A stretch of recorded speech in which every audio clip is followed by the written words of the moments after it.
a simple question: will the Prime Minister end the obstruction and turn over all documents requested by Madam Justice Hogue unredacted, yes or no? Welcome back to Moose on the Loose. My name's David. Today we've got a video here with a couple Conservatives, Michael Barrett and Michael Cooper, bringing up Trudeau scandals, new scandals, just endless scandals in the House of Commons here. The Liberals have nothing to say about it. They don't even know where to look, what to do, because they're just getting absolutely exposed. Let's get into it. Member from Leeds, Grenville, Thousand Islands, and Rideau Lakes. At his billion-dollar green slush fund, the Prime Minister's hand-picked chair is being investigated for lining her own pockets and resigned in disgrace. After 9 years of this NDP Liberal government, this Prime Minister clearly isn't worth the cost or that corruption. But another NDP Liberal appointed director has been caught funneling $42 million to companies that she has stakes in. The Liberals knew it, but then they promoted her to the infrastructure bank anyway. But wait, she suddenly resigned. They gave her keys to a bigger mansion after burglaring the first one. Will they investigate every dollar she handed out? It's just crazy. These NDP, like, the Liberals are corrupt. The NDP, I mean, we got the BC NDP laundering money through that EV grants program with MNP. They're dishing out the grants, but then they're requiring the kickback of, what was 30%, 25% or something. Same crap, different flies. The Honourable Minister for Innovation and Science. Mr. Speaker, now you're saying the Conservative Party of Canada going after any company, Mr. Speaker, that will work against climate change in this country. That's what these Conservatives are about, Mr. Speaker. Behind these questions, they're against new technology to help fight climate change. They know very well, and I've said it many times in this House, the moment we heard about delegation, we launched an investigation. The chair has resigned, the CEO has resigned. We are investigating. We're going to make sure that every dollar, Mr. Speaker, that is spent is going to be well spent. We're going to restore governance, we're going to restore confidence, and we're going to keep investing in Canadian companies, Mr. Speaker. This guy, you're not going to restore confidence. Give me a break. That's probably one of the most appalling, hilarious things I've heard in a long time. If you notice Champagne here, when he talks, he's always, the feeling you get from him is he's very accusatory, and that's because he always points. He's always pointing off to the side, but he's not really, he's not been trained like Trudeau and a lot of the other ones where they do the pointy thing like this. So you can still point with the thumb, but you're not actually accusing. It's like when you point at someone, say like a cop's like, you did it. That's what that feels like. It's a little bit weird. You would think all of these guys would have these lessons of how to kind of be more diplomatic, but maybe he chooses to act like that. I don't know. Anyways, if you look at him though, he's a hand talker, so maybe he can't control that urge. The Honourable Member from Leeds, Grenville, Thousand Islands, and Rideau Lakes. It's really too late that we only see the minister get animated after they get caught. Speaker, the NDP Liberal appointed chair and another director were caught stuffing their pockets full of taxpayer cash. They got caught, they resigned, they're being investigated, but then a third one who was found to be furthering her own interests was then appointed to the infrastructure bank, but suddenly resigned, much to the surprise of the minister responsible. This is life after 9 years of this NDP Liberal government. They have no idea where the money is going. We need to protect Canadian tax dollars. Will they call in the RCMP to investigate?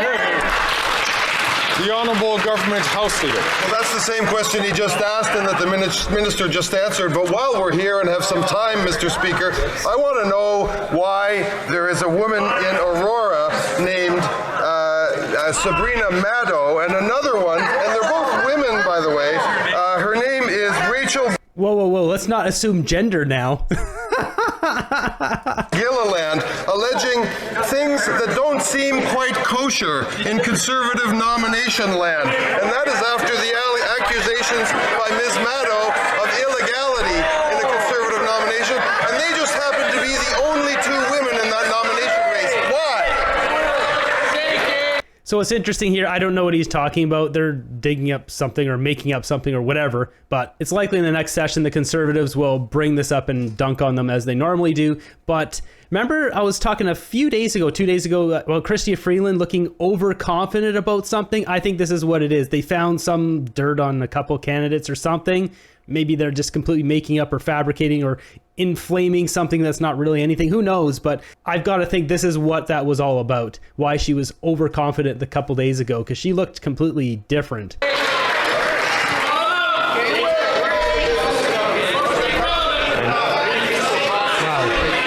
Order.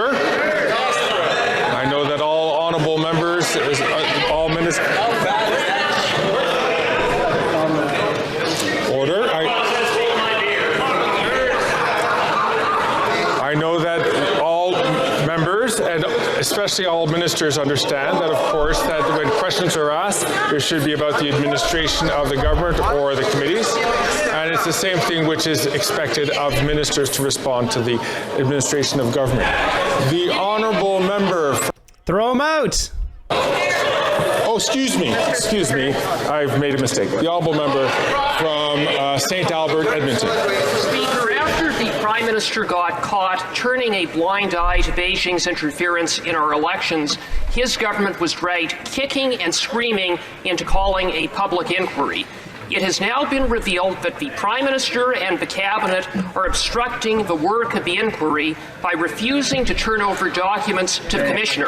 A simple question: will the Prime Minister end the obstruction and turn over all documents requested by Madam Justice Hogue, unredacted, yes or no? The Honourable Minister for Public Security. Mr. Speaker, my honourable friend knows very well that there's no obstruction at all. He should have a word with his House Leader, with whom I worked very collaboratively all summer in setting up the Hogg Commission.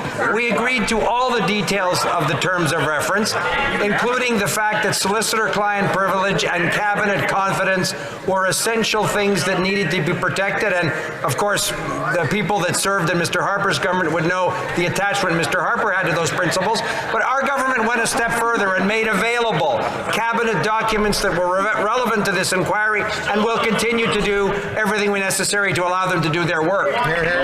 It's more lies. These guys, all they do is lie.